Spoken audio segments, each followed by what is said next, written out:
VR. Virtual world, the metaverse. VR. Virtual reality. VR. Tell me the code! Tell me the fucking code! PC VR. Humping, yeah? Oh! Hyperdash. Dash League. Hyperdash. Hyperdash. Called Hyperdash. So the future is awesome. I guess the last thing that I wanted to say is that games and commercial games are really pushing technology.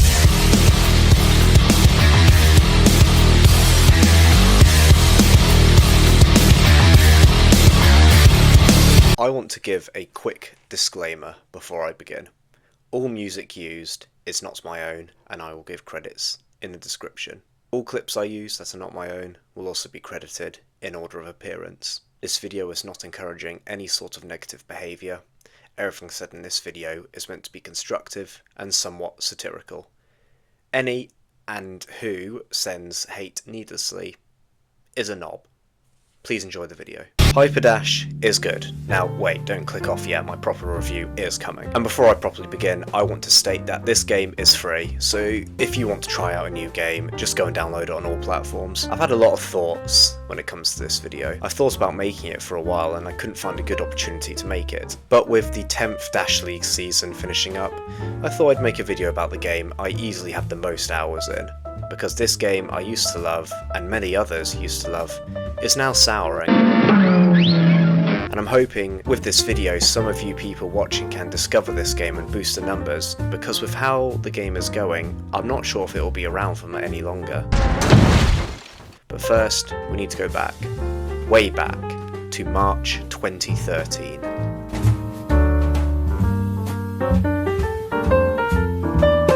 Before Meta started collecting companies like Pokemon, Meta began as Oculus. Now, I'm not going to get too hung up on the evolution of VR, there are much better videos out there describing it, but the emergence of VR is important to the origin of Hyperdash because it is a VR title. Shocking news, I know. But a few years later, a new company was formed called Triangle Factory. Now, a lot of the information I will use is from this video I found on YouTube, and it's a TED Talk from Timothy Van Habergen. I am so sorry. The CEO of Triangle Factory from 2013.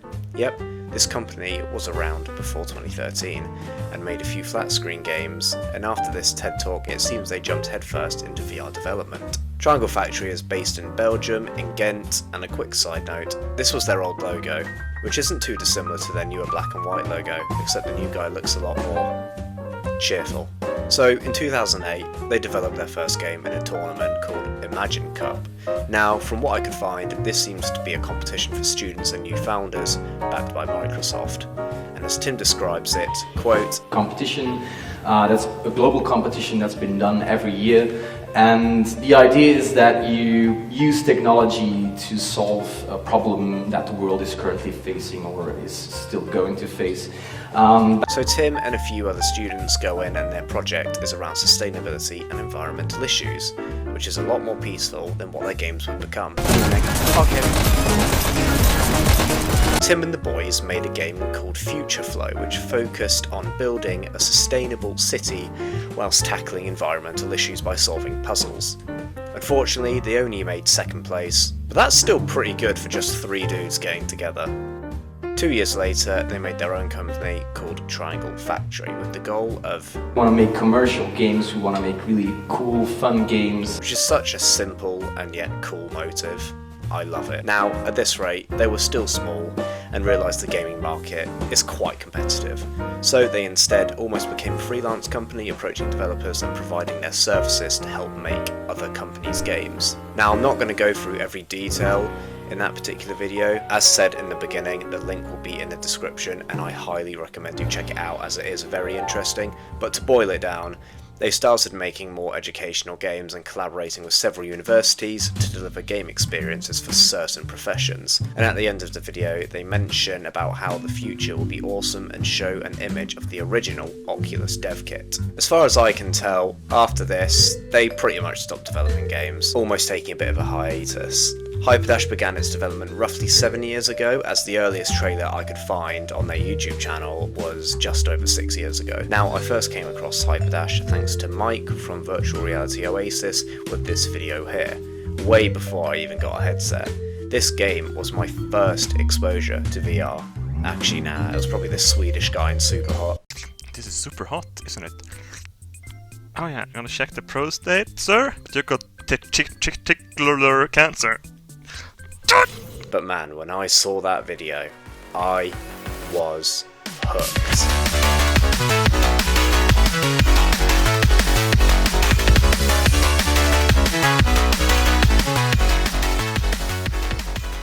I'm not gonna lie, it was nostalgic going through that old video. Another quick side note, I highly recommend you check out Triangle Factory's YouTube channel to see the full development of this game, as I don't want to get too hung up on the game's development as the core mechanics never really changed, and I think it's because they work so well and it is so unique. Not as pissed as I am! Bearing in mind, most VR shooters were games like Contractors and Onward, a lot more grounded and gritty. I compare Hyperdash a lot to Titanfall and Titanfall 2. The mobility and the speed, as well as the art style, were just so unique back then, and I still think it holds up really well to this day. The dashing mechanic is so cool and fun, but I will of course get to that in the review section. This is still the context / backstory. But real quick, why should you listen to me, of all people?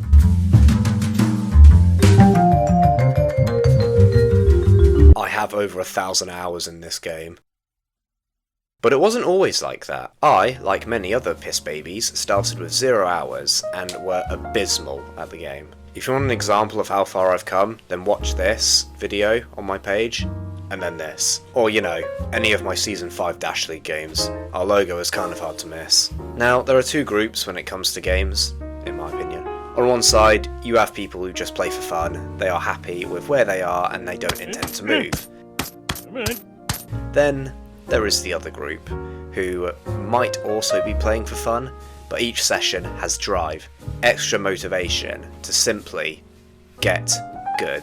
Getting good is such a simple yet powerful motivation, and I fell very hard into that second group. But before I move on, I want to state the obvious, either side is completely fine. In fact, I'm convinced the majority of competitive players are masochists, but that's a topic for a different day. Since I was like 8, playing Command & Conquer free with my dad, I always dreamed of being good at a game. I always longed to be able to beat my dad at a single game of Command & Conquer, and I did by going onto his computer and selling everything. A lot of trust was lost that day. My point is, I never really excelled at any particular game, especially an online PvP shooter. So when someone from a team called Supernova, called Push, approached me and informed me of Dash League and competitive play, something all of a sudden clicked.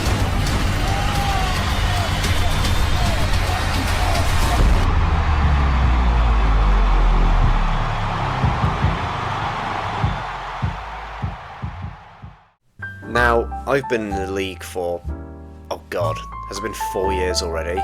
Time just moves faster, and I've been in a few teams. I won't go over my whole history, as revealing my origin story this early is a stupid move. I want to remain mysterious. But I want to give a shout out to these people, as these guys are genuinely my best mates. That's right, Shout, the guy who plays Tactical Assault VR with me all the time, I met him through Hyperdash. If it wasn't for these guys essentially poaching me, then I genuinely don't know where I'd be today in game and personally, to be honest. And a huge shout out to these people who I met along the way on our team called G. And I know some of you are watching this, so from the bottom of my heart, I appreciate you guys so much. Now with the soppy shit out of the way, it's time to get more soppy and review this game and why I'm worried for its future.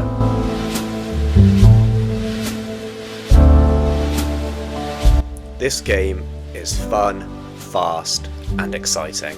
That is truly the best way I can describe this game. If you like fast-paced games, I think this might be the fastest VR game. Heck, probably at high enough levels, such as me, probably in all of gaming, flat screen and VR. The dashing is fast and precise, sometimes.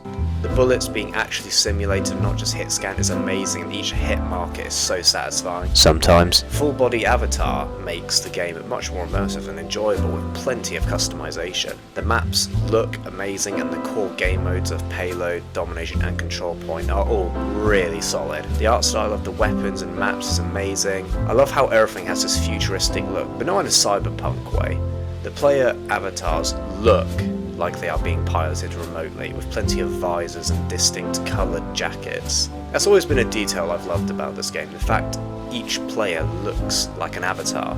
The fact that in the game's lore, these bots are being piloted by actual people in the universe, like a weird version of Sword Art Online. Side note, there isn't actually any lore for the game, but I think the best praise I can give this game is the fact I enjoyed it before and after discovering League play.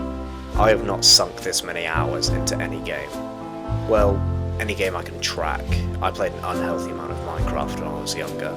I was gonna build like a fucking farm here, and you build Auschwitz! But I have over 1,000 hours in this game. I have made so many good memories. Grab it with your hands and shoot the wall. And I have made a name for myself. I have made lifelong friends and met some amazing people in this game. And finally, it fulfilled that childhood dream of wanting to be good at a game. Not only that, but to be recognised as being good at the game. But, and there is a big but, with my transition into the competitive scene, and with some baffling decisions made by Triangle Factory, I can't help but feel like this game is slowly dying and that recent updates are more catered towards short-term engagement rather than long-term plans. But I will present the evidence and I'll let you make your own mind up.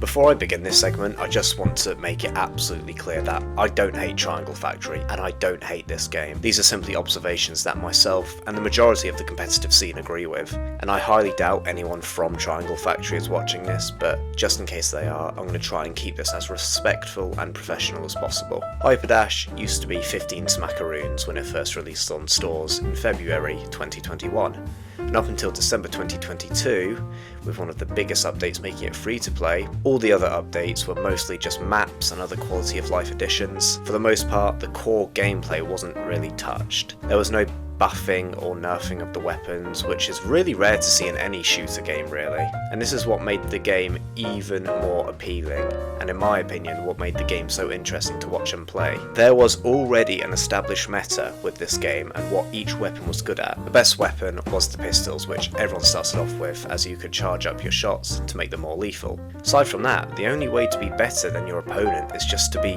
simply mechanically better. But think how many times someone has beaten you in a shooter just because they had better gear.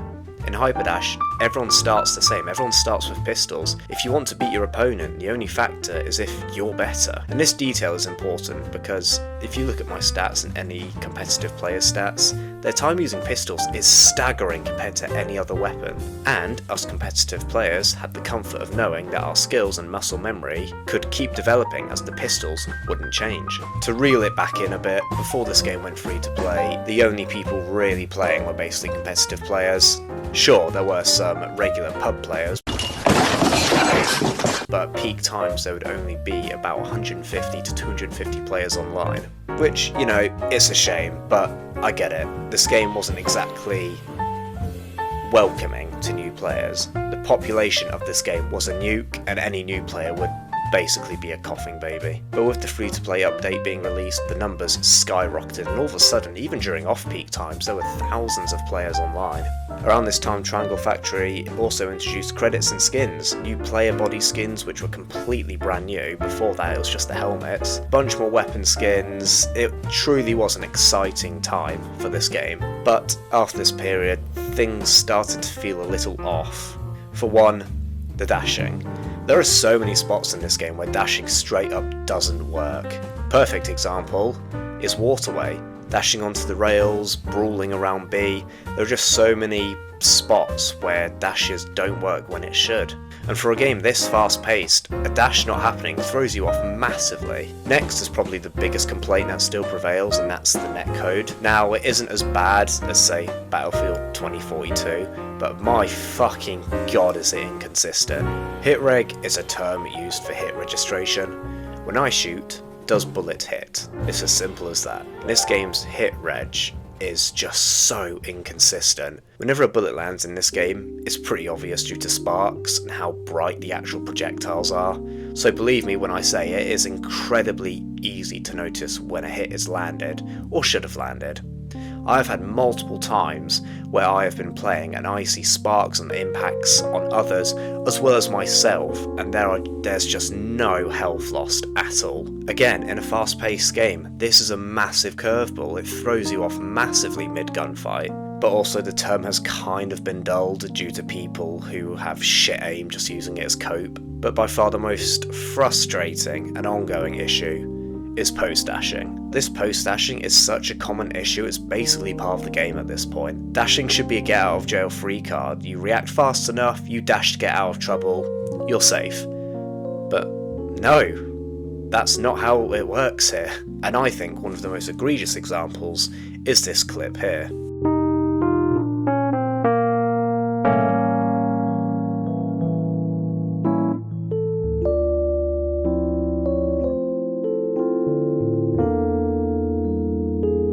It's truly something, ain't it? Like I said, this is the most obvious example, but believe me, this is non-stop. It is so frustrating dashing and turning around mid-dash, thinking you're safe and about to blast this guy, only for you to just die, and see that you died way over there. Fuck, the worst I've had is 3 dashes. 3 dashes, and then I've died.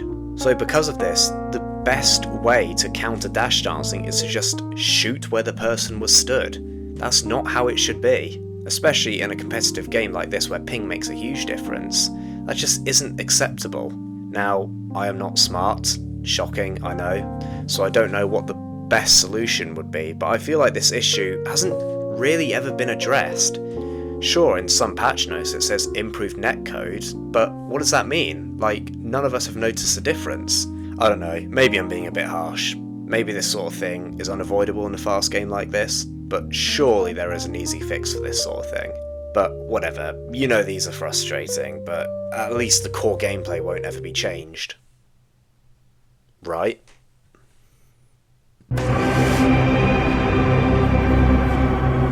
Before I begin, I think I want to set the stage a little by reading verbatim a message my good friend Tost sent into the Hyperdash server, kind of addressing the whole pistol update change. The update has had its time, and the more I play, the less I understand the purpose of these changes. I understand that Tri-Factory doesn't appreciate the way pistols define the meta, but this was not the way to fix it. It has made the current meta extremely one-note. From the perspective of an EU League player, these changes have probably hurt us the most. As everyone with any experience in this game knows, Pika's advantage is by far the strongest thing you can abuse in this game. Playing on high ping servers, which will always be very prevalent with the dwindling player base, Pikas can run absolutely wild. The only way to ever counter this properly was a passive, long-range playstyle. It's absolutely not a coincidence that a huge majority of top EU players had this playstyle, myself, Sarluin, IJB, Jonte, to list a few. By actually taking a sightline, you could massively dampen the effects of aggressive play and actually compete with those types of players. The addition of pistol fall-off has made this playstyle obsolete.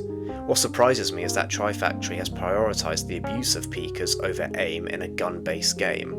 In nearly every single first-person shooter ever, aim has always been the primary mechanic. I do not understand why players who had good aim have been punished for revolving their playstyle around it. Also, the lack of indicator as to where this fall-off is adds a very RNG feel to these gunfights. Putting 6 bullets into a person and knowing they would die always felt incredibly satisfying, and further rewarded the aim plus prediction based playstyle that high ping players typically needed to survive on US servers. With this drop off, it's borderline impossible to predict how many bullets you'll need to kill someone at a distance. This leads to a ton of moments where you'll feel like you should have killed someone, and they'll brush it off entirely. Couldn't have said it better myself.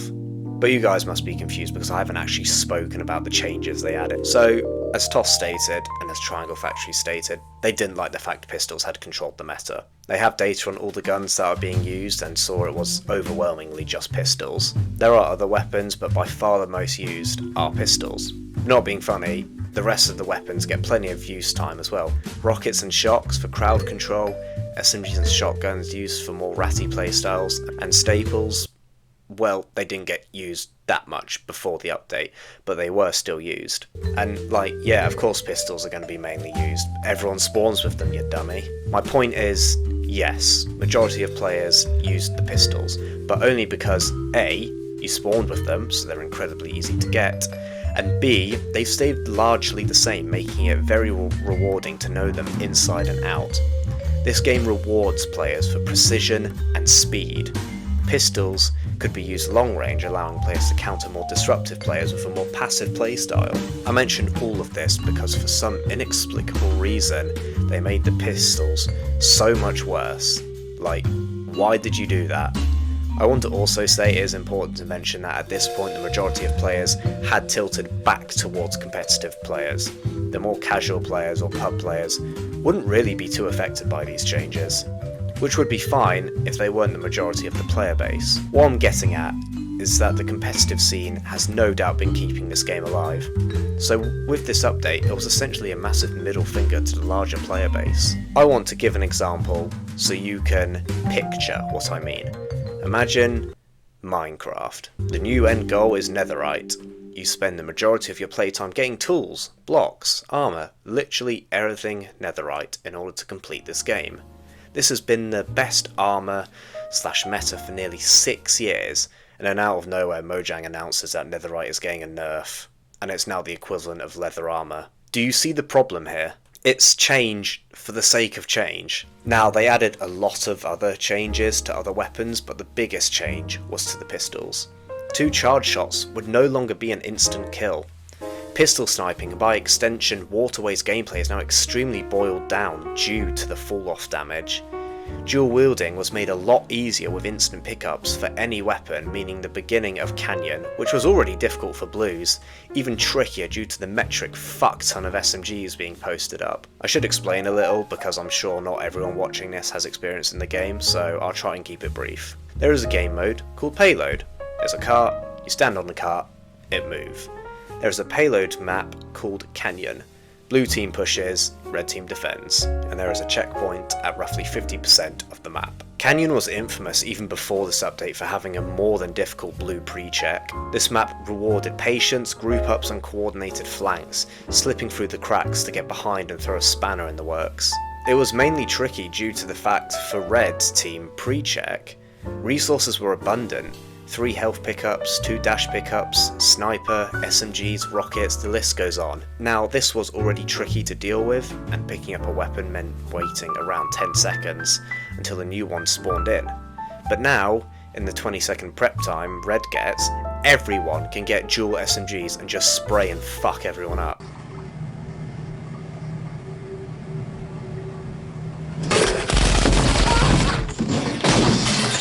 This map is miserable in public lobbies. The new update was collectively hated. Their justification for this update was to make players pick up the other weapons.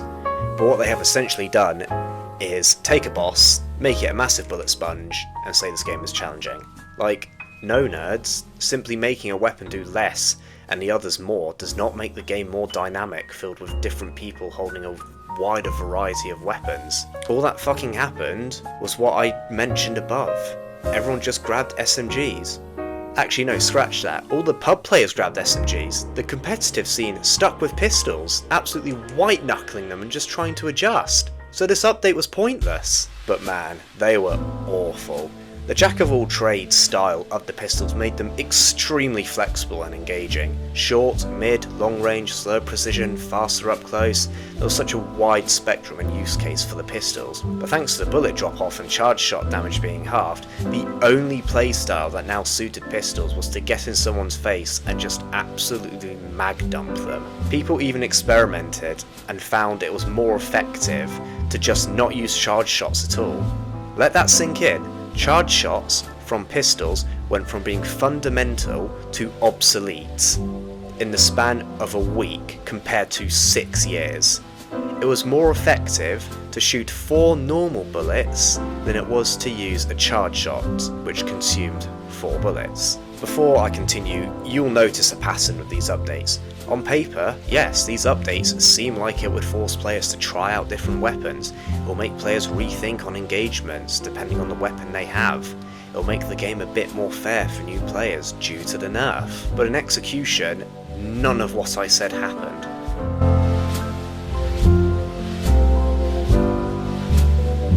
This update was not received well.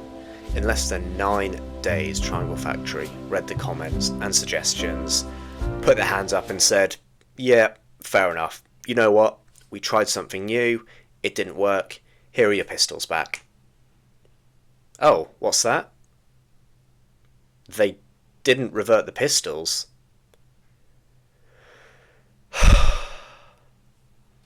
Okay, so they reverted them a bit, but now we have a new problem. A charge shot now takes up nearly half of your magazine. You know that thing I mentioned about muscle memory? All weapons have this little indicator letting you know how many bullets you have left. But no one looks at these, you just do a subconscious count, and for the longest time we had it in our heads as a charge shot and then 12 normal shots, making the pistols have 16 bullets. Ask any competitive player and they'll just know how many bullets they have and when it's safe to reload. Now, I played like 2 days worth of the previous update and vowed not to return until they reverted the damage. I just found the change far too jarring, and they did. So I returned and I found this ammo change the most frustrating thing ever. Over 800 hours worth of muscle memory just to be thrown in the gutter. I could not get used to this. I did eventually, but I'd always charge into a gunfight thinking I'd have more ammo than I actually did, and then proceed to get obliterated by Ham Gambler. Also from this point, one of my other go-to weapons, the shotguns, had basically become unusable, and Staples had become the new ratty gun used by everyone. But thankfully, 8 days later, on the 28th of August 2025, Triangle Factory read the comments and suggestions, put their hands up and said, yeah, fair enough. You know what? We tried something new. It didn't work. Here are your pistols back. Oh, what's that? They just reduced the charge shot cost from 8 to 6. Are you noticing a pattern here? The date I am writing this script is the 13th of March 2026, and since that day, people have continued to object to the pistol update. I'm not gonna lie, the other weapons feel pretty good, and I think for where they sit and their use cases, they work. But for some reason, Triangle Factory are just so stubborn when it comes to the pistols. Heck, Tost made that post on the 10th, and Triangle Factory are yet to address it. Now look, I get it, they're working on 2 other games which have seen massive success. This game is getting older, it makes sense their priority's not here. But like, if you can't be bothered, just make it open source. Tost himself is a very talented Unity game developer, and has stated that he would be more than happy to do the fixes himself. It's just baffling to me that this game is being held up by the competitive scene, yet they release updates that harm that group the most. People have also noticed that they are slowly shutting down EU servers such as Amsterdam and London, and as Toss stated, these updates are very bad for EU players. I don't know man, it's just sad. Like, just seeing the player base dwindling is just not a good feeling. There's an application called Dash Index which shows how many players are online, and it's what I've basically used every day. At this time, about a year ago, the player count would be in the hundreds, but I've just checked now and it's only about 50. Even during peak times, the number only rises to about 300, which is such a shame because this game is really good and it's really fun, and I think it has the most competitive scene. Honestly, the skill ceiling has climbed every year, and even though we don't have the numbers as say Onward or any other competitive shooter, all you've got to do is watch some Dash League footage to see just how much talent there is in Hyperdash's competitive scene. Many people have and continue to quit due to the lack of support. The over monetization of the game. Nearly 30 quid bundles in the shop. I understand the game is free to play and you need to make money, but you have 2 other massive IPs. If you want Hyperdash to succeed, you need to listen to feedback. This game is extremely community focused, and to see it shriveling up is just sad. Before I end the video, I want to add a more personal message to the end of the script to Triangle Factory. Triangle Factory. What you have created here is the most unique, fast, and fun VR experience I and many others have ever had. I owe so much to this game. I have put so much effort into this game, I have met amazing people and I have made genuine lifelong friends. The bonding a team can have to get better and outperform everyone else is nothing like I've ever seen anywhere else. But you have to acknowledge the fact that the majority of your player base are competitive players who genuinely want the best for this game. All this feedback, heck, even this video comes from nothing other than a place of love, a passion we all have for this game. We have all stuck around pretty much from the beginning, and as much as we complain amongst ourselves, we all love this game. So I please encourage you to listen to the feedback like you have done plenty of times in the past.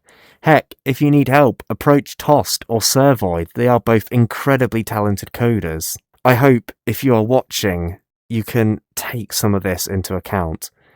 And I sincerely hope that this game and your company continue to succeed. Also, since recording this, Season 10 has finished, and we fucking won. We won the whole game. On the back foot here. Remember, I think they're at that Oh my god, that's it. That's it. disadvantage right map too. That's it. Oh my gosh, a tank wins! A point for tank there! Wow. Let's go. They turned on the gas at the last 5 minutes there. Oh my god, let's go.